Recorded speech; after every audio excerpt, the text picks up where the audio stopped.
현재 신재생 에너지 분야에서 가장 앞서 있는 나라는 어디일까요? 바로 독일입니다. 지난 7월 로이터 통신에 따르면 독일의 올해 상반기 전체 발전량 중 신재생 에너지가 차지하는 비중이 55.8%를 기록했다고 합니다. 약 10년 전인 2009년에는 18%였는데 이후 10년 동안 독일은 신재생 에너지 확대에 매진하며 올해 전기 생산 중 절반 이상을 신재생 에너지로 충당하는 국가로 도약한 것입니다. 그렇다면 그 기간 동안 독일의 원유 소비량은 감소했을까요? 그렇지 않습니다. BP가 매년 발표하는 통계에 따르면 2009년 독일의 원유 소비량은 하루 234만 배럴이었는데 2019년에는 하루 228만 배럴이었습니다. 신재생 에너지 발전량은 약 3배로 증가했지만 석유 소비량은 10년 전보다 불과 2.5%가 감소했을 뿐입니다. 이것은 영국의 경우도 마찬가지입니다. 영국도 북해에서 불어오는 해상의 강한 바람을 이용해 해상 풍력 발전을 빠르게 확대하며 독일 못지않게 신재생 에너지의 비중을 늘려가고 있는 중인데요.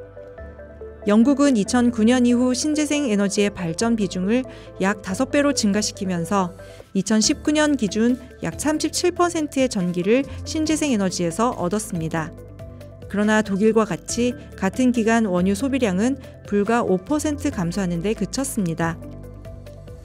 많은 사람들이 신재생 에너지 비중이 확대되면 석유 사용이 줄어들 것이라고 오해합니다.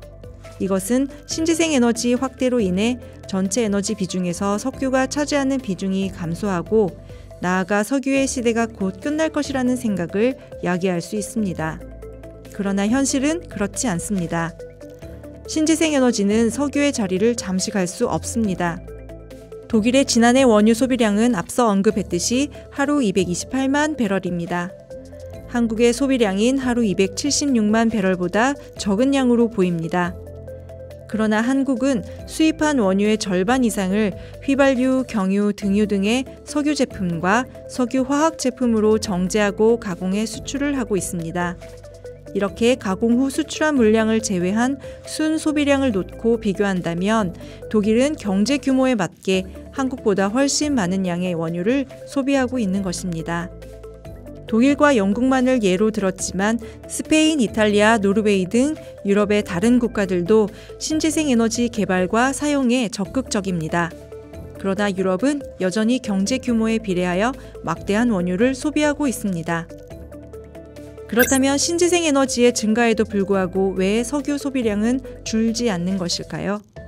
가장 중요한 이유는 신재생 에너지와 석유는 그 쓰임이 달라서입니다. 이들은 서로의 대체제가 아니기 때문입니다. 조금 과장하면 둘은 마치 장화와 하이힐처럼 용도가 판이하게 다른 것입니다. 많은 사람들이 우리가 쓰는 전기는 석유에서 온다고 생각합니다. 그러나 석유를 이용한 발전 비중은 3에서 4% 수준이며 화력 발전은 대부분 석탄을 사용합니다. 석유의 가장 큰 용도는 그것이 휘발유나 항공유 등으로 가공되어 차량, 선박, 항공기 등의 연료로 쓰이는 것입니다.